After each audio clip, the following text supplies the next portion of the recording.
Hello hello guys. Guys, मेरा नाम फरहान खान। मेरा नाम है उस्मान खान। उम्मीद करते हैं आप खैरियत से होंगे, खुशबाश होंगे। खुश रहा करें, दूसरों को भी खुश रखा करें। चैनल पर नए तो चैनल को सब्सक्राइब कर दें। गाइस, वीडियो का टाइटल है महाभारत से हमने क्या सीखा, मनोज मुस्टशिर। तो हमने क्या सीखा इस वीडियो में आपको बताएंगे आगे करके। ठीक है, और वीडियो को ज़्यादा लंबा नहीं करते, तो लेट्स स्टार्ट द वीडियो।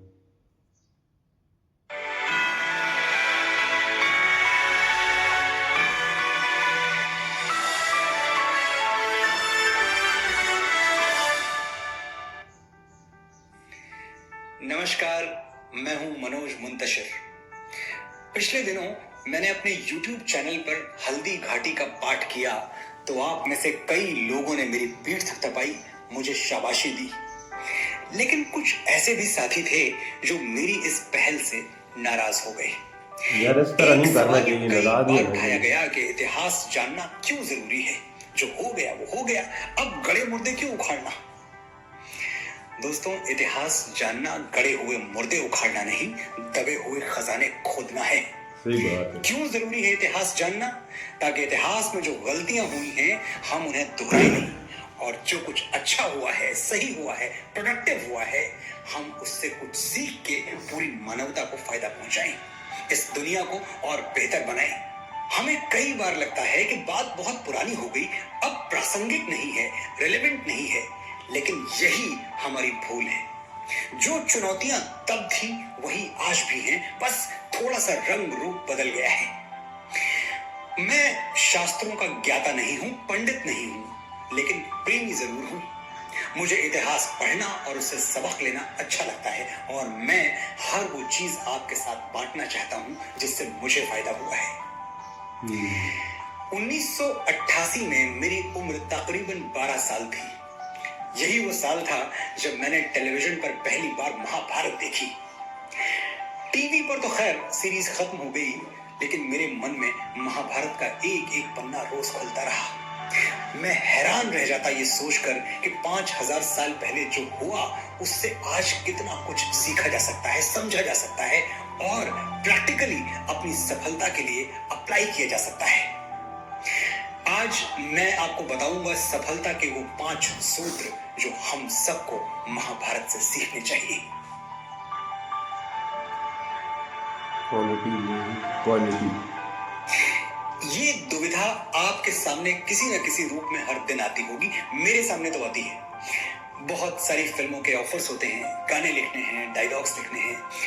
ज्यादा काम करने का मतलब है ज्यादा पैसे, ज्यादा फाइनेंशियल स्टेबिलिटी, ज्यादा बड़ा घर, ज्यादा बड़ी गाड़ियां।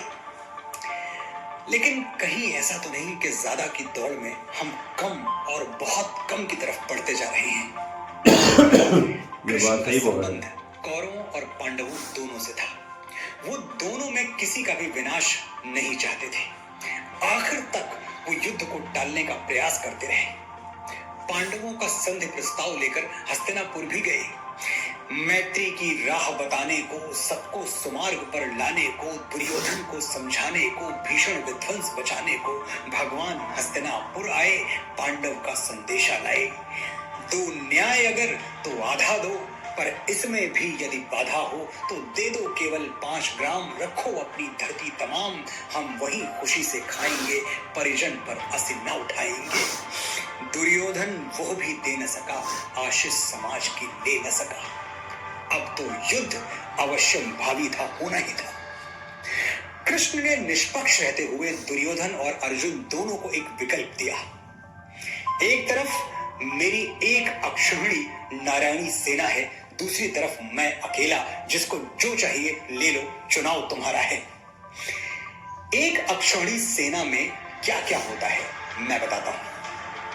21,870 रथ, 21,870 हाथी, 65,610 घोड़े, 1,09,350 पैदल सैनिक, कुल मिलाकर 2,18,700 योद्धा, जिनमें सारथी शामिल नहीं है क्योंकि वो हथियार नहीं उठाते। तो एक तरफ ये क्वांटिटी थी और दूसरी तरफ अकेले कृष्ण, वो भी निहत्थे थे पर क्वालिटी से भरपूर। दुर्योधन ने क्वांटिटी चुनी, नारायणी सेना। अर्जुन ने क्वालिटी, अकेले कृष्ण। युद्ध का परिणाम क्या हुआ आप सब जानते हैं। गिनतियों की दौड़ में न पड़े, गुणवत्ता की खोज करें, विजय निश्चित है। सामने के साथ समय के साथ शकुनी के फेंके हुए पासों ने पांडवों को द्यूत क्रीड़ा यानी जुए में हरा दिया और उन्हें 12 साल का वनवास और 1 साल का अज्ञातवास लेना पड़ा।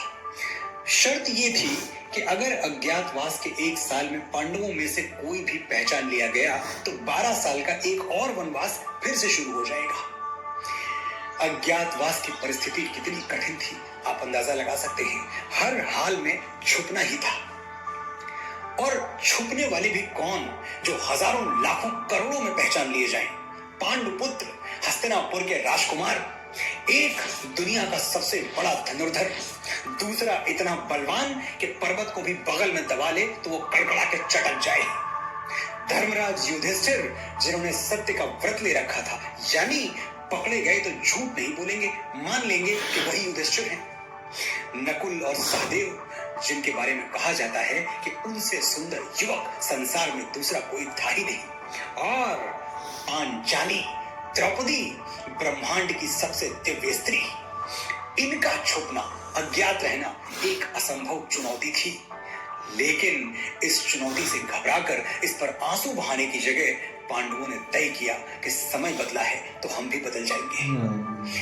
वो राजा विराट के यहां जा पहुंचे छुपने के लिए। अर्जुन जैसा वीर पुरुष गांडीवधारी एक नपुंसक वृहन्नला का रूप धर के राजा की बेटी उत्तरा को नृत्य सिखाने लगा। युधिष्ठिर जो खुद दुर्योधन से जुए में हार गए थे, वो राजा विराट को द्यूत क्रीड़ा यानी जुआ सिखाने लगे और इसी बहाने उनको महल में रहने की अनुमति मिल गई। भीम, महाबली भीम, जिनका भोजन सैकड़ों रसोइये मिलके बनाते थे, वो खुद रसोइया बन गए। और द्रौपदी जिनके आगे पीछे दासियों की सेना चलती थी, वो स्वयं दासी बनकर रानी सुदेशना की सेवा करने लगी। जब समय की आंधी उल्टी चल रही हो तो उसकी तरफ पीठ कर लेने में ही भलाई है। जब आंधी गुजर जाएगी फिर अपना जौहर दिखाएंगे, फिर गांडी उठाएंगे। वक्त अच्छा है तो मखमल पे कदम रखते हैं, वरना अंगारों पे चलने का भी दम रखते हैं।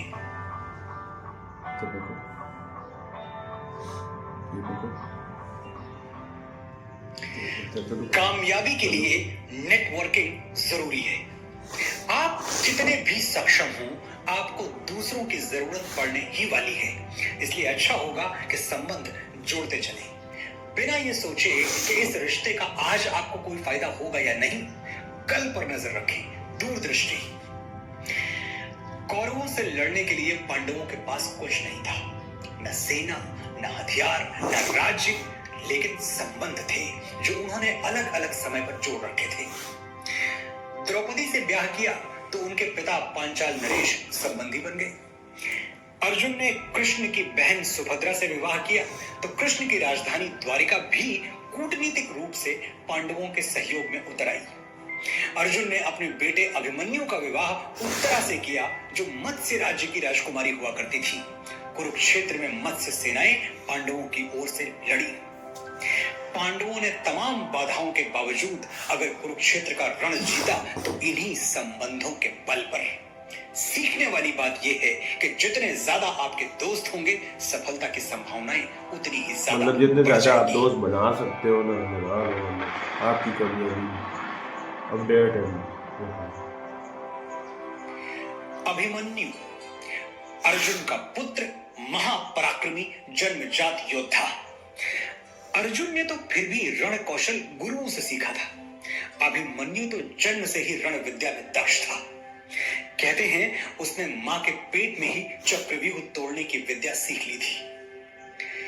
लेकिन गलती क्या हुई, उसने अपनी विद्या को कभी अपडेट नहीं किया।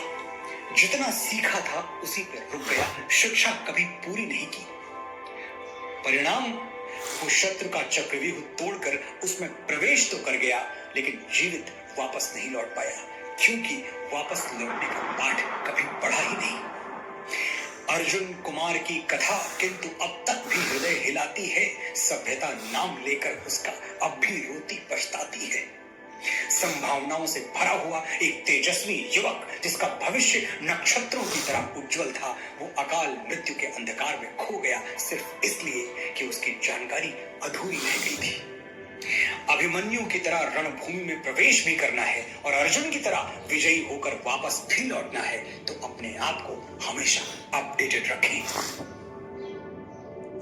मतलब अपने आप को अपडेट रखना चाहिए। जरूरी है कि जो पुरानी चीज है वो पे ही मतलब आप बहुत बड़े आदमी बनना चाहते हैं, बहुत पैसा कमाना चाहते हैं, नाम और शोहरत पाना चाहते हैं, ये महत्वाकांक्षा है। लेकिन ये सब अगर आप किसी का अधिकार छीन के, किसी का हक मार के करना चाहते हैं तो वो लालच है। महत्वाकांक्षा जितनी अच्छी चीज है, लालच उतनी बुरी। दुर्योधन चक्रवर्ती सम्राट बनना चाहता था। उसकी महत्वाकांक्षा थी कि सिर्फ हस्तिनापुर ही नहीं, 10 दिशाओं में उसका राज हो। लेकिन उसे लालच का अभिशाप डस गया। उसने अपने ही भाइयों का हक मारना चाहा। पांडवों को 5 गांव देने से इनकार कर दिया। दुर्योधन ने कर्म का संतुलन बिगाड़ दिया और फिर क्या हुआ? हस्तिनापुर का वो राजा जो जमीन एम्बिशंस को कभी ग्रीड में ना बदलने दे। ध्यान रखें कि आपकी महत्वाकांक्षा कभी कभी लालच न बनने पाए। ये थे वो लेसन्स, वो पाठ, वो सबक जो मैंने महाभारत से सीखे और अपनी जिंदगी में अप्लाई किए। अगर आपको लगता है कि ये इनसाइट्स आपके काम आई तो कमेंट सेक्शन में लिखें। मतलब महाभारत से मतलब ये बंदे को सीखने को मिल रहा है कि लालच नहीं करना चाहिए, किसी चीज की भी लालच नहीं करना चाहिए और किसी का हक नहीं खाना चाहिए। अगर आप किसी का हक खाते हो ना तो वो भी मतलब बहुत बड़ा पाप है, ठीक है। और लालच तो मतलब नहीं करनी चाहिए बंदे को। जो मिले वही बस उसी पे शुक्र अदा करना चाहिए। तो गाइस, हमारी वीडियो आपको कैसी लगी कमेंट में हमें बताएं और सब्सक्राइब करना ना भूलिए, ठीक है। अल्लाह हाफिज़।